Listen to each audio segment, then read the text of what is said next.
MLC Teenmar మల్లన్నకు వారం రోజుల dead line పెట్టింది పీసీసీ క్రమశిక్షణ కమిటీ. పార్టీ వ్యతిరేక కార్యకలాపాలకు పాల్పడుతున్నారని షోకాజ్ నోటీస్ జారీ చేసింది. ఈ నెల 12 లోపు విచారణ ఇవ్వాలని, లేదంటే పార్టీ పరంగా కఠిన చర్యలు తీసుకోవాల్సి వస్తుందని హెచ్చరించింది.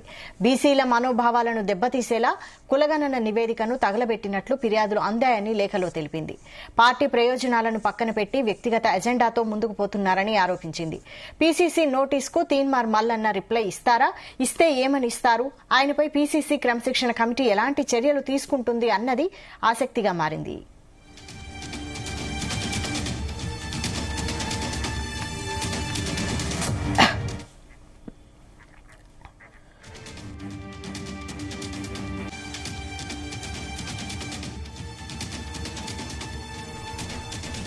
దీనిపై మరిన్ని డీటెయిల్స్ బ్యూరో చీఫ్ నరేందర్ అందిస్తారు. నరేందర్.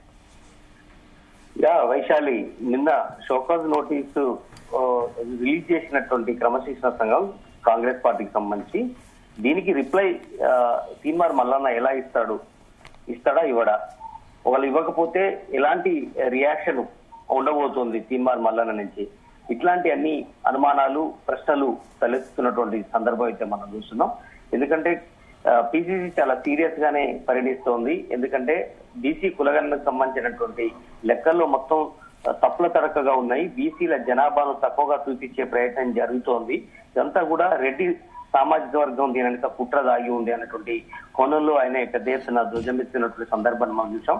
ఏకంగా తన వేదిక ద్వారా దాని మొత్తం ఆ పత్రాలను, కులగన్న పత్రాలను చింపేసి తగలబెట్టినటువంటి పరిస్థితి కూడా మనం చూసాం. ఇదే కాకుండా చాలా మంది కూడా బీసీ సంఘాలకు సంబంధించినటువంటి ప్రతినిధులు కూడా ఇదే వాయిస్ ని రైజ్ చేస్తున్న నేపథ్యంలో ఇప్పుడు పిసిసి క్రమశిక్షణ సంఘం చిన్నారెడ్డి ద్వారా షోకాజ్ నోటీస్ అందజేయడం, ఇప్పుడు 12వ తేదీలోపు వివరణ ఇవ్వాలని తీర్మానం మల్లన్నను చెప్పిన నేపథ్యంలో ఆయనే నిన్న ప్రజెంట్ అయితే హైదరాబాద్ లో లేరు, బయట ఉన్నారు, నాకు ఇంకా చేరలేదని చెప్పినటువంటి పరిస్థితి మనం విన్నాం. అయితే ఈ రోజు ఆయన హైదరాబాద్ కు వచ్చినట్టు తెలుస్తోంది. అందుబాటులో ఉన్నటువంటి, అంటే తెలంగాణ వ్యాప్తంగా ఉన్నటువంటి తన అనుచరులు, అదేవిధంగా తనను అభిమానించే వాళ్ళు, బీసీ వాయిస్ వినిపిస్తున్నటువంటి వాళ్ళు, వీళ్ళందరితో ఒక సమావేశం ఏర్పాటు చేయాలనేటువంటి నిర్ణయానికి వచ్చినట్టుగా తెలుస్తోంది. మరి కాసేపట్లో తన ఆఫీస్ దగ్గర చాలా మందితో ఆయన సమావేశం అయ్యే అవకాశం కనిపిస్తోంది. ఈ షోకాజ్ నోటీస్ కు పట్ల మనం ఎట్లా ముందుకెళ్లాల్సిన అవసరం ఉంది. ఎందుకంటే ప్రజెంట్ కాంగ్రెస్ బీఫామ్ ఇచ్చినప్పటికీ, ఎమ్మెల్సీగా గెలిచినప్పటికీ, ఒకవేళ కాంగ్రెస్ క్రమశిక్షణ సంఘానికి మనం రిప్లై ఇస్తే ఏ రాకుంటుంది, ఇవ్వకపోతే ఏంటి, వాస్తవానికైతే వాళ్ళు ఒక నిర్ణయానికైతే సూత్రప్రాయంగా వచ్చినట్టు తెలుస్తోంది. ఎట్టి పరిస్థితుల్లో కూడా షోకాజ్ నోటీస్ కు ఆన్సర్ ఇచ్చే అవకాశమే లేదు అని. ఎందుకు ఇవ్వాలి? ఒక పక్క రెడ్డి డామినేటెడ్ గా కాంగ్రెస్ పార్టీ చలాయిస్తోంది. వాళ్ళు అనుకున్నట్టుగానే కులగణన సర్వేను నిర్వహించారు. ఈడబ్ల్యూఎస్ విధానాల్లో ఇది రూల్స్ బ్రేక్ గా ఉంది.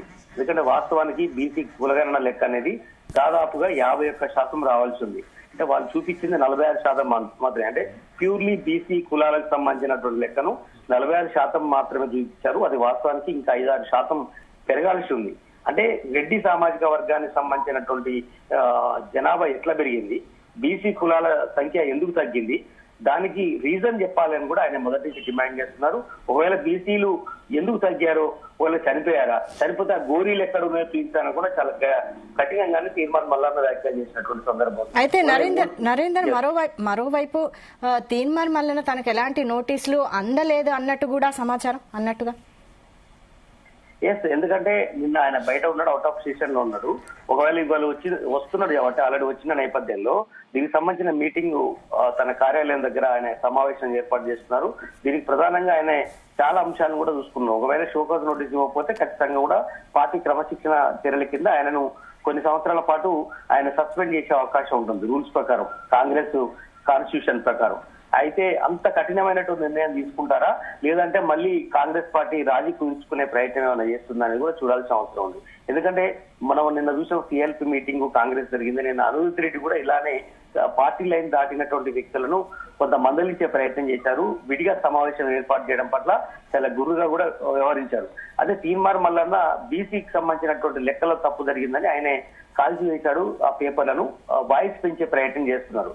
అయితే ఇలాంటి మాట్లాడినప్పుడు కేవలం బీసీల మీదనే చర్యలు ఎలా తీసుకుంటారు? రెడ్డి సామాజిక వర్గానికి సంబంధించినటువంటి వ్యక్తులు కాంగ్రెస్ పార్టీలో ఇష్టానుసారంగా మాట్లాడుతుంటారు. వాళ్ళ మీద ఎలాంటి యాక్షన్ లేకుండా కేవలం బీసీని అయినటువంటి తన లాంటి వ్యక్తుల మీద ఎందుకు ఇలాంటి షోకాస్ నోటీస్ జారీ చేస్తారనేది కూడా తీర్మాన్ మల్లన్న లాంటి వ్యక్తుల వాయిస్ గా వినిపిస్తోంది. ఒకవేళ షోకాస్ నోటీస్ ఇవ్వకపోతే వాళ్ళు ఏ రకమైనటువంటి నిర్ణయం తీసుకుంటారనేది ఖచ్చితంగా చూడాల్సిన అవసరం ఉంది. ఖచ్చితంగా మాత్రం ఆయన దానికి రిప్లై ఇచ్చే అవకాశం అయితే కనిపించట్లేదు. ఖచ్చితంగా బీసీ కులాలకు సంబంధించినటువంటి వ్యక్తుల అభిప్రాయాలు తీసుకొని తన అభిమానుల అభిప్రాయాలు తీసుకొని జనాల్లోకి వెళ్లాలన్నటువంటి సూత్రప్రాయంగా నిర్ణయం తీసుకున్నట్టు తెలుస్తోంది. అవసరమైతే రేపు మళ్ళీ ఆయనకు ఇంకా ఎమ్మెల్సీగా ఆయన కంటెస్ట్ చేయాల్సిన అవసరం ఉందా లేదనేది కూడా చూస్తున్నారు.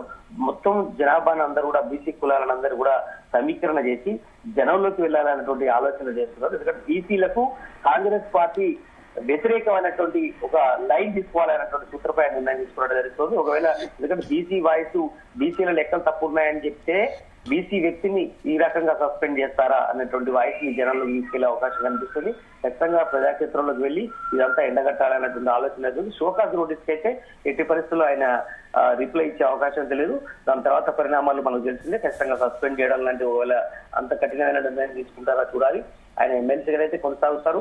దాని తర్వాత ఇంకా 1 year తర్వాత ఆయన పదవీ కాలం దాటిపోతే అప్పుడు ఆయన ఎమ్మెల్సీగా పోటీ చేయడమా స్వతంత్రంగా, లేదంటే మళ్ళీ 2-3 ఏళ్ల దాకా ఇదే ఫైట్ కంటిన్యూ చేసి భవిష్యత్తులో ఆయన పార్టీ పెట్టే ఆలోచన ఉందని బయట టాక్ వినపడుతుంది. అదే సమయంలో వేరే పార్టీలు ఏమైనా చేరే ఆలోచన, ఇట్లాంటి చాలా రకాలైనటువంటి సందేహాలు బయట వినపడుతున్నాయి. బట్ ఏదైనప్పుడు కూడా ఈ రోజు ఆయన కీలకమైనటువంటి ఒక సమావేశం ఏర్పాటు చేసుకుంటున్నారు. ఇప్పటికే కొన్ని పార్టీల నుంచి ఆహ్వానం కూడా అందుతోంది. షోకాజ్ నోటీస్ ఇచ్చేటువంటి ఆ పార్టీలో మీరెందుకు ఉండాలి, మా పార్టీలో జాయిన్ కమ్మని ఇప్పటికే 1-2 పార్టీలు కూడా ఆయనకు ఆహ్వానం. నరేందర్, అయితే నిన్న సిఎల్పి మీటింగ్ కూడా వెళ్ళలేదు కదా, దీనిపై స్పందించారా? ఎగ్జాక్ట్లీ వీటన్నిటి మీద కూడా కాసేపట్లో మీటింగ్ జరగబోతుంది. తీర్మాన్ మల్లన్న అటెండ్ అవుతున్నారు. కొంత భావస్వామ్యం ఉన్నటువంటి బీసీ సామాజిక వర్గాలకు సంబంధించినటువంటి వ్యక్తులు, పార్టీలకు అత్యంతంగా వ్యవహరించే వాళ్ళ మేధావులు, అడ్వకేట్స్ కావచ్చు, లేదంటే జర్నలిస్టులు కావచ్చు, మిగతా అన్ని రకాల కవులు కళాకారులందరితో కూడా అయితే దీన్ని బట్టి మనం ముందుకు ఎలా వెళ్లాల్సిన అవసరం ఉంది. కాంగ్రెస్ పార్టీ అగ్రకులాల పార్టీగా మారిపోయింది. రెడ్డి సామాజిక వర్గ డామినేషన్ పెరుగుతోంది. బీసీల లెక్కలు చేస్తున్నారు. రెడ్డి సామాజిక వర్గాల వ్యక్తులు చూపించడం ద్వారా ఈడబ్ల్యూఎస్ కోటాను ఖచ్చితంగా కంటిన్యూ చేసే ప్రయత్నం చేస్తున్నారు, పెంచుకునే ప్రయత్నం చేస్తున్నారు. ఈ వాయిస్ ని జనాల్లోకి తీసుకెళ్లాలన్నటువంటి ఆలోచనతే మల్లన్న చేస్తున్నారు. ఖచ్చితంగా ఆయన స్టాండ్ ఏ రకంగా ఉంటుంది అనేది మనకు మధ్యాహ్నం తెలిసే అవకాశం కనిపిస్తోంది. Thank you Narender.